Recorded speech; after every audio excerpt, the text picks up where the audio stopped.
सलावत बर मोहम्मद व आले।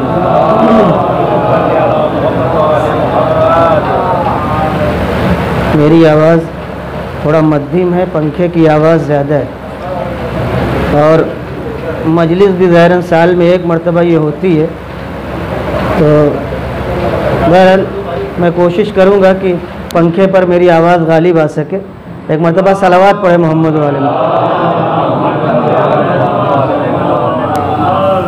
ये ख्वाजा मस्जिद में भी मुझे हैरत हुई कि इतने ज़माने से इतनी बड़ी मस्जिद है, आज से 10 साल पहले का वाक़या ही है, और वहाँ हम जब पहुँचे तो यही फ़ैन जो इसमें लगाते हैं दीवार में, बहुत तअज्जुब हुआ। और तअज्जुब इसलिए हुआ कि अहले फ़हम का मजमा है, लखनऊ के हज़रात हैं या बाहर के जो लखनवी हो चुके हैं तकरीबन, उनके सामने गुफ्तगू हो रही है कि हैरत इस बात की है कि इतनी अजीम शख्सियतों का तज़किरा और इतनी अजीम शख्सियत का तज़किरा हमारे यहाँ अजीम बातों के लिए होता है और अभी इब्तिदाई चीज़ें हमारे यहाँ हल नहीं हो सकी। ये हैरत अंगेज़ चीज़ है, यानी जो बात पहुँचाने का ज़रिया है उसे सबसे अच्छा होना चाहिए, लेकिन ये हैरत अंगेज़ बात है। आप चले जाए दुनिया में तो इन सब चीज़ों की रियायत होती है, लेकिन हमारे इंडिया में बहरहाल एक मामला दूसरा है। एक मरतबा सलावत पढ़े मोहम्मद वाले मोहम्मद पर। मैंने छठे इमाम हज़रत इमाम सादिक़ अलैहिस्सलातु वस्सलाम की एक हदीस, जिसका एक टुकड़ा मैंने आपके सामने पेश किया है। चूँकि मैं रस्मी मजलिस नहीं पढ़ता हूँ और मजलिस को रस्म नहीं समझता हूँ, लिहाजा मैं एक आदमी अगर हो या 10 या 1000, वैसे ही जैसे 1000 में बोलूँगा और जैसे 1000 में बोलूँगा वैसे एक में भी बोलूँगा, लिहाजा मेरे ऊपर असर नहीं पड़ता है। ये मैंने कमेंट इसलिए कर दिया ताकि बात पहुँच सके, क्योंकि बात पहुँचाई गई है। छठे इमाम ने फरमाया, मेरे शिया, ये किसी के लिए नहीं है, मेरे शिया मेरी बची हुई मिट्टी से खल्क हुए और उनको इसी पानी से गूंधा गया है। अब ये ताबीर है ना, अल्फाज आदमियों ही ने बनाए हैं, उन्हीं अल्फाज को अल्लाह ने भी कुरान में इस्तेमाल किया है, उन्हीं को नबी और आइम्मा ने भी इस्तेमाल किया है। अल्लाह ने अल्फाज नाजिल नहीं किए, वही अरब जो बोलते थे कलिमात, उसी को परवरदिगार ने कुरान मजीद में सजा के पेश कर दिया, मौजज़ा हो गया। और जब ही तो मौजज़ा बना कि अल्फाज आपके हों मगर उसमें करामत की बातें नज़र आए। एक मरतबा सलावत पढ़े मोहम्मद वाले मोहम्मद।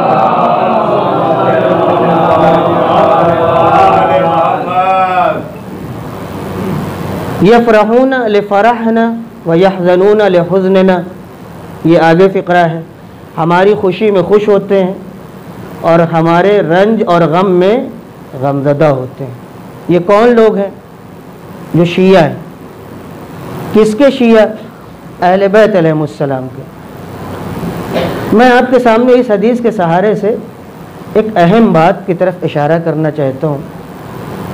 देखिए, हम लोग तो खैर जो उड़ते उड़ाते बातें आ जाती हैं उसको सुन लेते हैं और समझते हैं कि हमारे मज़हब और दीन के ऊपर यही एतराज़ है और दीन हमारा तशय्यो है, इस्लाम हमारा मज़हब है, इसी पे हम हैं। लेकिन असल में जो दीन का दिफा करते हैं, डिफेंस करते हैं और दीन से जो दुश्मनों को दूर करते हैं, वो हम लोग नहीं हैं।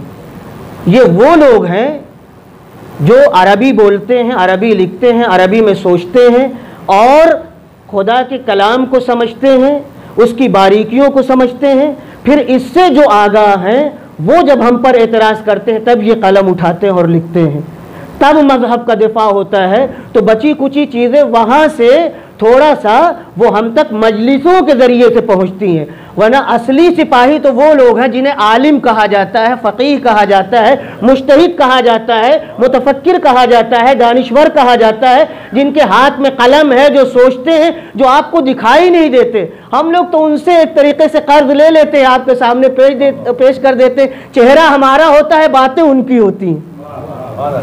तवज्जो चाहूँगा मैं आपकी। हमारी एक शख्सियत है, तकरीबन 50 साल पहले नजफ़ में थे, लबनान के सैयद मोहसिन हकीम। तवज्जो, बहुत तवज्जो चाहूँगा मैं आपकी यहाँ से। सैयद मोहसिन हकीम हमारे हिंदुस्तान के भी एक बुज़ुर्ग आलिम दीन, सैयदुल उलमा। दोनों में दोस्ती थी क्योंकि दोनों ज़हीन थे। देखिए, आलिम का ज़हीन होना मुफीद है, ज़हानत बहुत बड़ी चीज़ है। अगर आलिम ज़हीन नहीं है, सोचता नहीं है, तो अब आप समझिए क्या होगा। बहुत ही ज़हीन और महाज जंग पर, यानी इल्मी महाज पर कलम के ज़रिए जिहाद करने वाले। एतराज़ ये हुआ, तवज्जो, एतराज़ ये हुआ कि शियों में शख्सियतें पैदा नहीं हुई। देखिए, अब क्लाइमेक्स है इसका, शियों में शख्सियतें पैदा नहीं हुई। ये कहाँ एतराज़ पहुँचा? नजफ़ में। नजफ़ मरकज़ था उस वक्त। अहले सुन्नत का मरकज़ कहाँ था? इजिप्ट, मिस्र, जामे अल अज़हर। आज भी वहाँ शख्सियतें पाई जाती हैं, हमेशा रही हैं। और इंसाफ पसंद उलमा भी जामे अज़हर में कम नहीं।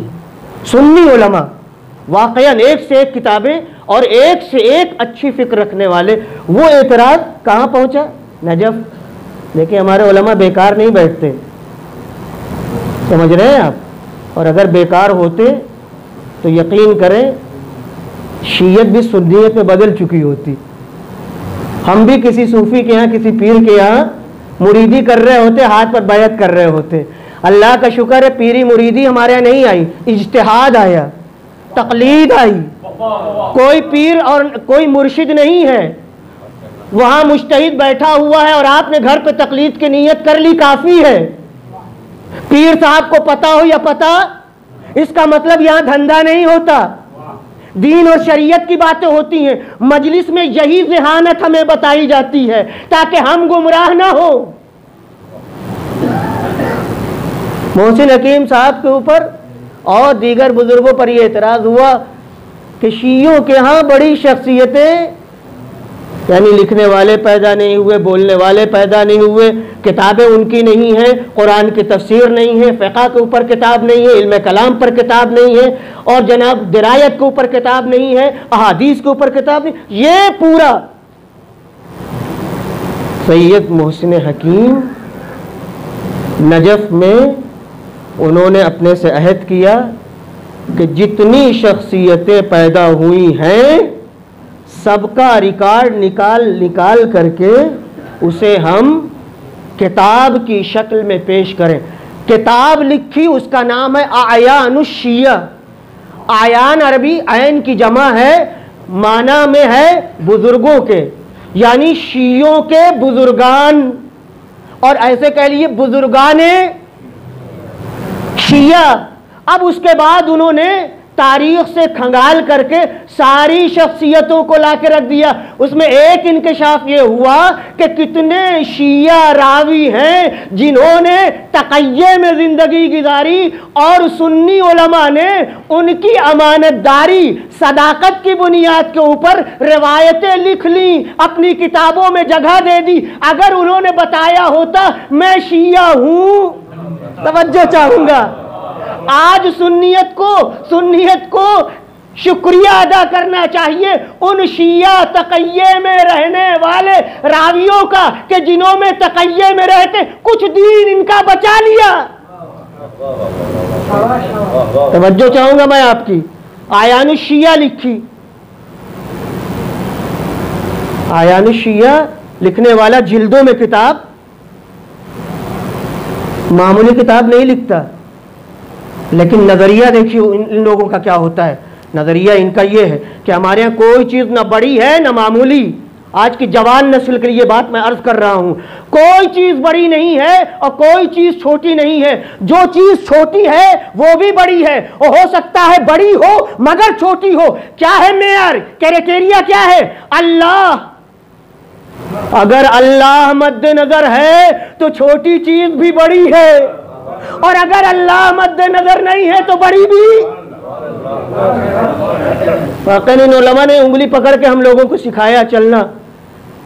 आयानुशिया लिखने के बाद देखा शहादत इमाम हुसैन के ऊपर एतराज है, करबला के ऊपर एतराज है, गिरिये के ऊपर एतराज है, मजलिस के ऊपर एतराज है, जुलूस के ऊपर एतराज है। तो एक छोटी सी किताब लिखी, चंद जिल्दें, लिखने वाला और उसके अलावा छोटी सी, उसका क्या नाम रखा, अब उसका तर्जुमा बता रहा हूं।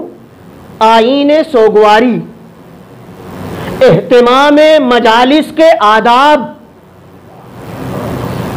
मैं ये बातें क्यों कह रहा हूं? इसलिए कह रहा हूं कि मौजूदा जवान नस्ल ये समझने लगी है मजलिस एक रस्म है, और मैं ये बताना चाहता हूं मजलिस रस्म नहीं है। इसीलिए मैं इतनी रहमत दे रहा हूं आपको। जो लोग समझते होंगे रस्म, वो रस्मी है, अपना करते रहे, कोई मुश्किल नहीं है। लेकिन हम इबादत समझते हैं, और इबादत अपने मन और दिल से नहीं होती जब तक अल्लाह और उसका रसूल ना बताए। तवज्जो चाहूंगा। और यही आलम इस्लाम से हमारा पैगाम है कि जिसको तुम बिदअत समझते हो वो पैगंबर का कारनामा है। आईने सोगवारी लिखी, उसमें 20 फायदे मजलिस के गिनाए। अल्लाह अकबर। अब 20 अगर पढ़ दूं तो आप चले जाएंगे छोड़ के हमको, मैं अकेला रहूंगा। 20 नहीं पढ़ूंगा, मतलब सलावत पढ़े मोहम्मद वाले मोहम्मद को। नहीं, इससे बेहतर सलावत पढ़ दे ताकि पता चले कि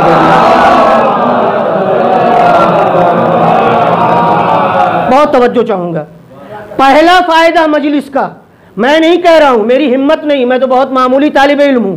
आयानुशिया सैयद मोहसिन हकीम, इत्तेफाकन यहीं पर जिक्र कर दूं, आज से 15-20 साल पहले जब हम ईरान में थे, वज़ात भाई तशरीफ़ फरमा है, अदीब हैं, अहले कलम हैं, और अहले कलम यहाँ बैठे हुए हैं।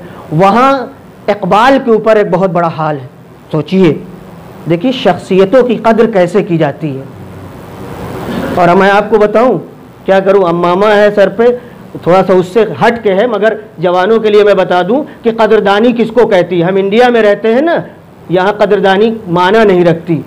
वहाँ यहाँ तक के ईरान में बिस्मिल्लाह खां शहनाई के ऊपर भी एक हाल बना हुआ है। अब आप समझ लीजिए, अल्लामा इकबाल के हाल में एक बहुत बड़ा प्रोग्राम हो रहा था जिसमें बाहर के मंदूबीन आए थे, हम तलबा भी गए हुए थे। इत्तेफाकन उस वक्त आयतुल्लाह हाशमी रफसंजानी जिंदा थे, वो भी मौजूद थे। इकबाल के बेटे जावेद इकबाल को पहली बार मैंने वहीं देखा। पहली बार जस्टिस जावेद इकबाल को हमने वहीं देखा। अलबत्ता वो शैडो वेडो सब घेरे हुए थे, उनसे नजदीक नहीं हो सकते थे। काली शेरवानी, देखिए काली शेरवानी और यही अलीगढ़ पैजामा, इसका क्या मतलब है? अपना लिबास, अपना कल्चर नहीं भूलना चाहिए। तवज्जो चाहूंगा मैं आपकी। और उसी कॉन्फ्रेंस में मोहसिन हकीम साहब के बेटे भी आए हुए थे। ये मैंने इसलिए जिक्र किया ताकि मैं बता दूं कि ये किताब की फ़कत बात नहीं है कि जिसे कहा जाए दास्तान है, हो गई, नहीं। मैंने खुद मोहसिन हकीम साहब के बेटे को देखा कि खुद वो अहले दानिश, अहले फिक्र थे, लबनान से बुलाए गए थे। उनके वालिद ने किताब लिखी आदाब मजालिस, फायदा क्या है मजलिसों का, सुनिएगा। सबसे पहले उन्होंने एक तमहीद लिखी है, वो तमहीद सुनने के काबिल है, 4 सत्रों में है। कहते दुनिया के पढ़े लिखे सलीमुत्तबा इंसानों की का तरीका ये है कि अपनी शख्सियतों की याद मनाते हैं। तवज्जो चाहूंगा, कितने अजीम है फर्श आज़ा पे बैठने वाले लोग, दुनिया के सलीमुत्तबा अक्लमंदों की एक रविश ये है कि वो अपनी शख्सियतों की याद फरामोश नहीं करते। और ये उन्हीं के अल्फाज हैं, और जितनी ही शख्सियत अजीम बुलंद मर्तबा होती है उतना ही उनको याद किया जाता है, उतना ही उनको याद किया जाता है। अब आप समझ लीजिए, जब दुनिया के, अब मैं यहां से कहना चाहता हूं, फितरत किसको कहते हैं? फितरत उसको कहते हैं जो चीज स्कूल में सिखाई ना जाए मगर सबके अंदर पाई जाए, कामन हो, जिसे पढ़ाया ना जाए, सिखाया ना जाए, जोग्राफिया की कैद ना हो, सरहद की कैद ना हो, जबान की कैद ना हो, नेचर की कैद ना हो, फकत इंसान हो। तो आप जहां चले जाएं वो चीजें जहां जहां पाई जाएं, इसका मतलब यह है कि हर इंसान की फितरत और तीनत में है। आजादी एक ऐसी चीज है कि दुनिया में कहीं भी आप चले जाएं, अगर कोई बड़ा आदमी उसका था याद करने के काबिल, तो कोई भी किसी जोग्राफिया सरहद से हो, किसी जबान और कलम और बयान का हो, किसी रंग और नस्ल का क्यों ना हो, और वो अपनी शख्सियतों को याद करते हैं और सुकून महसूस करते हैं। सलवात पढ़े मोहम्मद वाले मोहम्मद पर।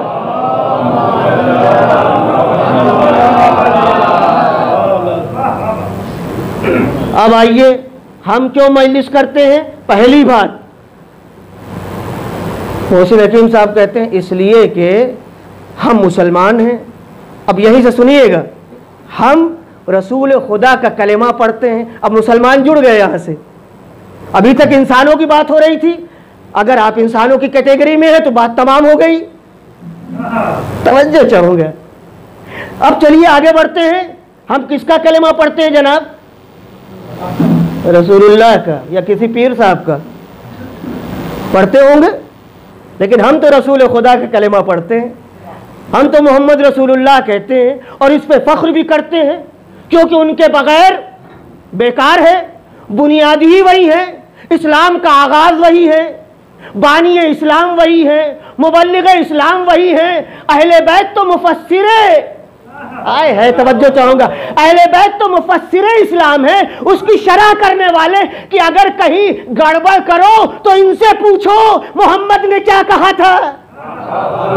सलावत पढ़े मोहम्मद वाले मोहम्मद पर।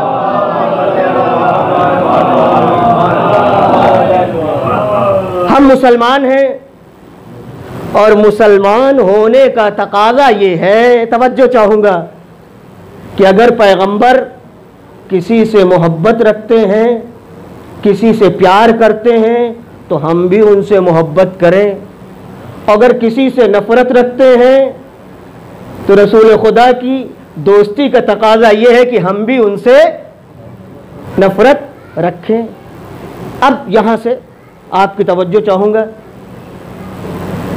हम ये देखते हैं कि जब किसी भी अपने अजीज अकारिब चाहने वाले पहचान के या पड़ोस में कि जिनसे हमारा कोई रब्त है, उनके यहाँ कोई हादिसा हो जाता है तो हम उन्हें ताज़ियत देने के लिए जाते हैं, उनसे मिलने जाते हैं। ये क्यों आप जाते हैं? कहते इससे इजहार हमदर्दी होती है। तो मालूम यह हुआ कि अगर हम हुसैन का गम मनाते हैं तो ये पैगंबर से इजहार हमदर्दी है,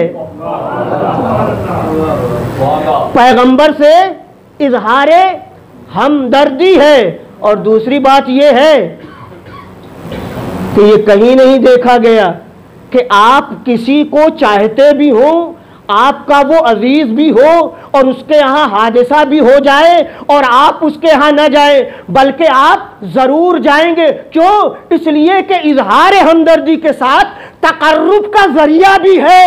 ये कहे हमारा है, ये बताएं हमारा है। मोहसिन हमीद यही कहना चाहते हैं, अगर मोहम्मद के चाहने वाले हो तो मोहम्मद अपने नवासे को बहुत चाहते थे। अब जब उनके घर में गम हुआ तो कौन मुसलमान ऐसा होगा कि जो इजहार हमदर्दी न करे और तकर्रुब न चाहे? ये तकर्रुब है, ये कुर्बत है। किससे? पैगंबर से। अगर आप दुनिया के किसी कोई मिनिस्टर साहब के यहाँ किसी हो जाए तो आप ऊंचा, हम और आप कहने मतलब यानी एक बात का वो है जरिया, हाँ लोग कह लीजिए।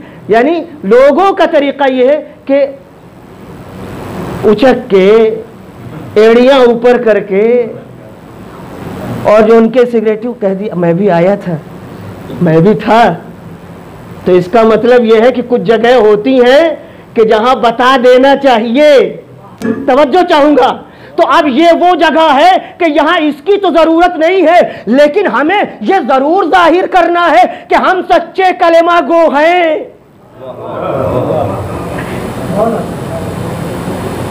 मेरे अजीजों, मेरे बुजुर्गों, बहुत से हजरात यहां बैठे हुए हैं जो बाहर का सफर कर चुके हैं। फ्रांस में एक लड़की जान डार्क जिसका नाम है, उसने अपने वतन पर अपनी कुर्बानी दे दी थी, उसको जिंदा जला दिया गया था। आज भी हिस्ट्री में उसका नाम है और हर साल उसके हलाकत पर कि जब वो मारी गई तो उस दिन सोगवारी नहीं फकत मनाई जाती, पूरा वो शहर कि जहां की वो रहने वाली थी उसकी तस्वीर लगाई जाती है, पंफलेट छापा जाता है, हर साल उसको याद किया जाता है। इसका मतलब ये है अगर कौम जिंदा है और आजादारी ऐसी चीज है कि तन्हा ये दुनियावी कोई किस्सा नहीं है कि वतन पे जान दे दी, इन्होंने तो इस्लाम पे जान दे दी। और मुसलमानों का कलमा ये है हम इस्लाम लेके चलना चाहते हैं। तो अगर वाकई जिंदा इस्लाम चाहते हो तो फर्श आज़ा पे आ जाओ, सलवात पढ़े मोहम्मद वाले मोहम्मद पर।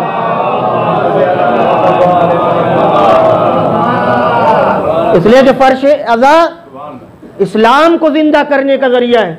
और हम ही नहीं, कितने सुन्नी बुजुर्गान हैं उन्होंने लिखा है, आप उठा के देख लीजिए तो आपको अंदाजा होगा। सुन्नियों ने लिखा है ताज़ियादारी, जुलूस, आलम, ये वो चीजें हैं जो इस्लाम की याद दिलाती हैं। ये हमारा कौल नहीं है, सुन्नी उलमा का कौल है, बाकायदा तहरीर किया है। और तकरीबन 70-72 साल पहले लाहौर से एक इश्तिहार छपा था, उस इश्तिहार में फकत पूरा सफा यही भरा हुआ था कि जितनी चीजें अज़ाए हुसैनी में होती हैं उसको अपनाने में कोई हरज नहीं है, सब तबलीग मजहब का जरिया है। हम बिला वजह इनको समझा रहे हैं, खामखा समझा रहे हैं। इनके यहाँ शायद 1% भी वहाबी नहीं होंगे जो बिगड़े हुए सुन्नी हैं, वरना अक्सरियत सुन्नियों की अहले बैत से कतरा के जन्नत में जाएंगे कहां? हदीस तो इन्होंने भी लिखी, अल हसन वल हुसैन सैयदा शबाब अहल जन्ना। अरे किसी के हाथ पे बैत कर लो, जाओगे तो इन्हीं की उंगली पकड़ के। सलावत पढ़े मोहम्मद वाले मोहम्मद पर।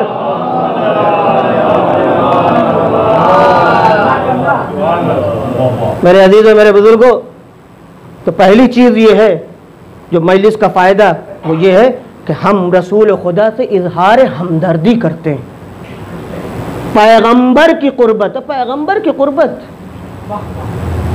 जिसे अल्लाह ने अपना हबीब कहा हो, जिसे कुरान मजीद में नाम लेके पुकारा नहीं परवरदिगार ने, अगर उसकी हमसायगी नसीब हो जाए, अगर उसके पड़ोस में हम लोग आ जाएं, तो जाहिर सी बात है फिर एक मोमिन, एक मुस्लिम की कामयाबी इसी में है। और दूसरी एक और, उसके बाद मैं ज़हमत तमाम कर देना चाहता हूँ। एक तो ये इजहार हमदर्दी, इजहार ताज़ियत, और दूसरी चीज़ हक़ की नुसरत। कसम खुदा की ये आलिम की ज़बान है, हक़ की नुसरत। हक़ एक ऐसा कलमा है कि कुरान मजीद कहता है व माज़ा बादल हक़ इल्ला ज़लाल, हक़ के बाद गुमराही के अलावा कुछ है ही नहीं। तीन चीजें नहीं है दुनिया में, हक़ या बातिल, बातिल या हक़, कोई तीसरी चीज है ही नहीं। तवज्जो चाहूंगा मैं आपकी। हक़ की हमदर्दी, हक़ का इहया और बातिल का मिटाना। मेरे अजीजों, मेरे बुजुर्गों, अब ज़ाकिर और खतीब तन्हा नहीं रह गया जो मिंबर पर आता है, आप भी हक़ की हिमायत में शामिल हो गए। ये मिंबर कहां तक जाता है और कहां तक पहुंचाता है? फर्श अज़ा पर बैठने वाले, और हमारे बुजुर्ग उलमा ने सराहतन ये बात कही है, तन्हा मिंबर पर बोलने वाले ही हक़ की हिमायत में नहीं। अगर ये मजमा ना आए तो बात कैसे पहुंचे? तवज्जो चाहूंगा मैं आपकी। लिहाजा ये ना कहिए मौलाना को बोलना चाहिए था, मौलाना को कहना चाहिए था, मौलाना वहां नहीं बोले। आप क्यों नहीं बोले? आप क्यों नहीं बोले? शीयत में मजहब का ताल्लुक हकीकी मानों में जाती है, फिर इज्तिमाई है। तो हर फर्द अपनी जगह इमाम की हदीस के मुताबिक उनका चाहने वाला है, उनकी बची हुई मिट्टी से पैदा हुआ है। तो जना जाकिर में कोई खास बात नहीं है, आप जो बुलाने वाले हैं आप में भी खास बात है। लिहाजा अब आप देखिए किसको मिंबर पर बिठा रहे हैं और वो क्या पेश कर रहा है। अगर हक की बात है तो क्या कहना, और अगर अफसाना है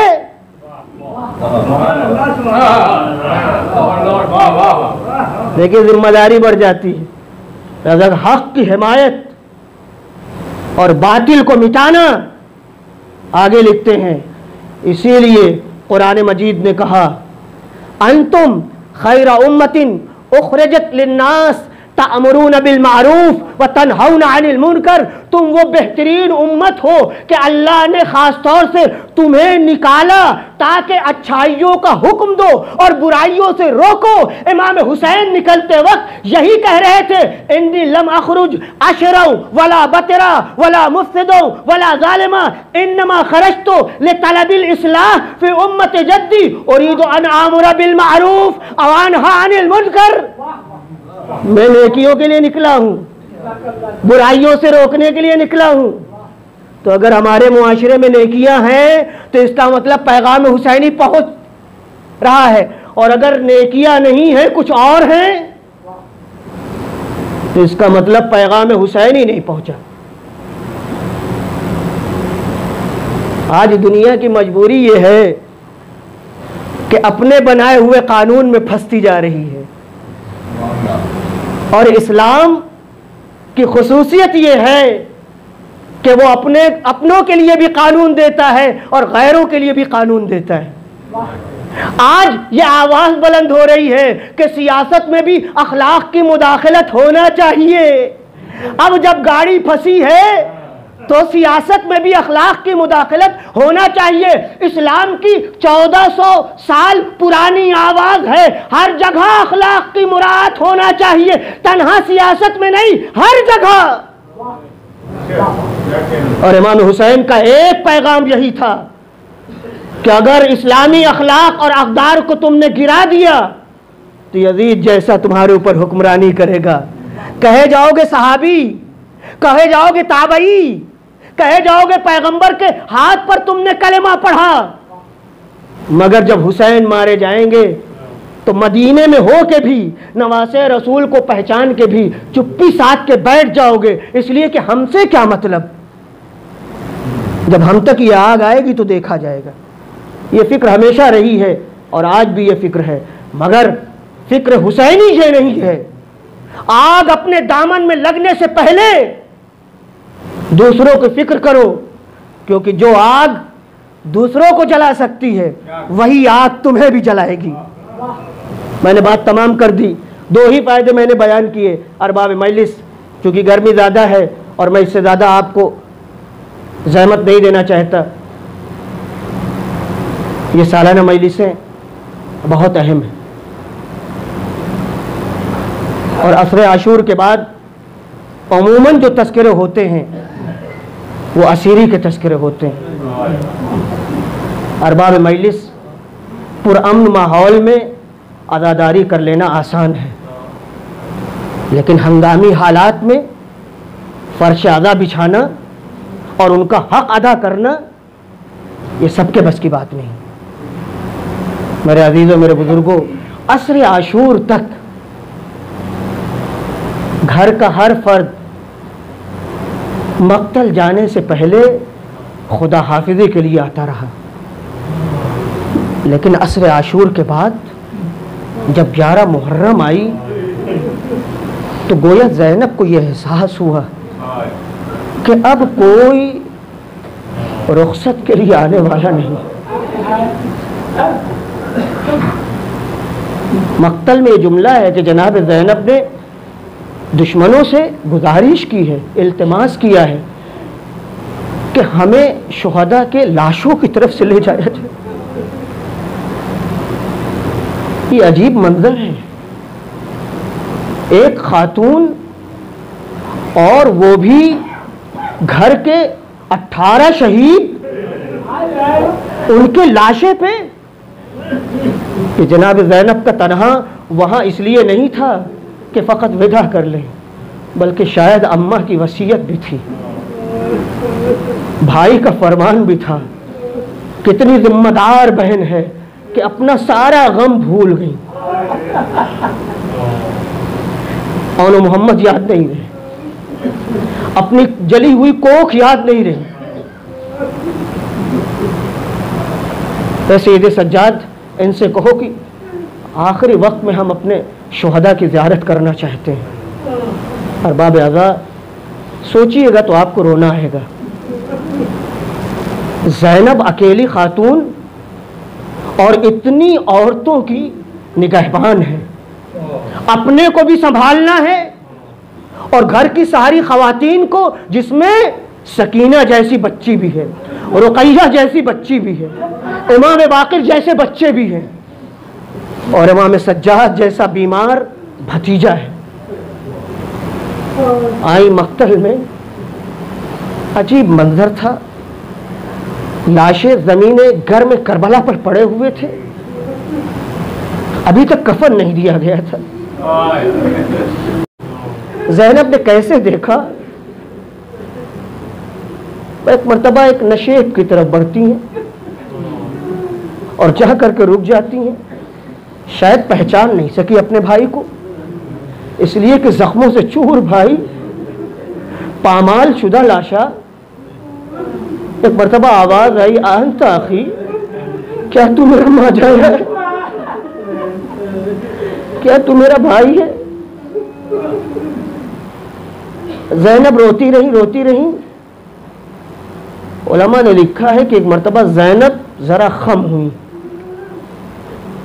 और एक मर्तबा बोसा लिया। ज़ैनब, ये क्या है? शायद ज़ैनब आवाज़ दे, मेरी अम्मा की वसीयत थी। ज़ैनब, मैं करबला में नहीं हूँगा, लेकिन जब मेरा लाल मारा जाए तो उस मुक़द्दस जगह का बोसा ले लेना।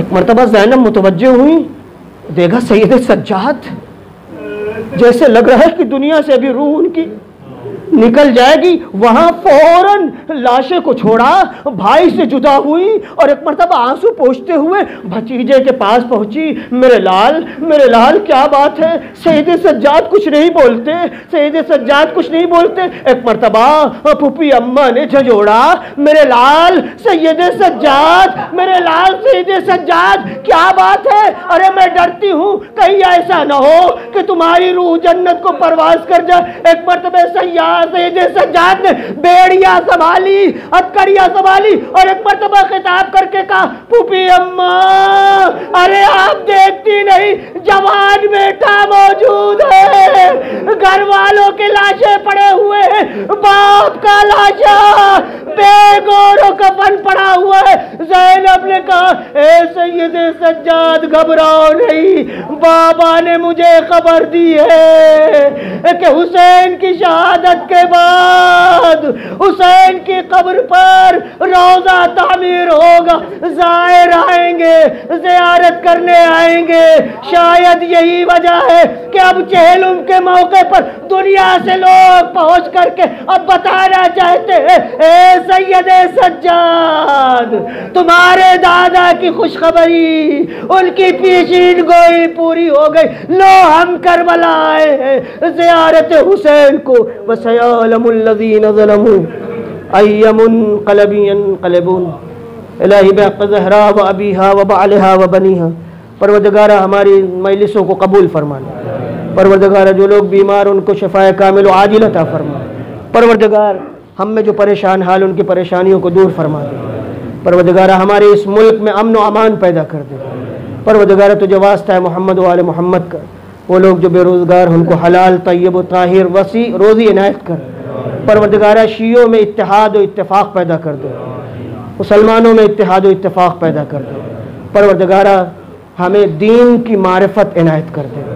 परवरदिगारा हमें दीन में समझ इनायत कर दे। परवरदिगारा अहले बैत के सदक़े में हमारी नस्ल को इस आखिरी ज़माने के फितनों से बचा ले। हमारे जवानों में इल्म व अमल का जज़बा पैदा कर दे। हमारे बुज़ुर्गों में वक़ार पैदा कर दे। हमारी औरतों में इफ़्फ़त व पाकदामनी पैदा कर दे। परवरदिगारा उलमाए आलाम का साया हमारे सरों पर कायम और दायम रख। हमारे इमाम को हमसे मिला दे और हम सब के रफ्तार व किरदार से उनको राज़ी व खुशनूद कर दे। रब्बना तक़ब्बल मिन्ना इन्नका अंतस समीउल अलीम। मातम हुसैन।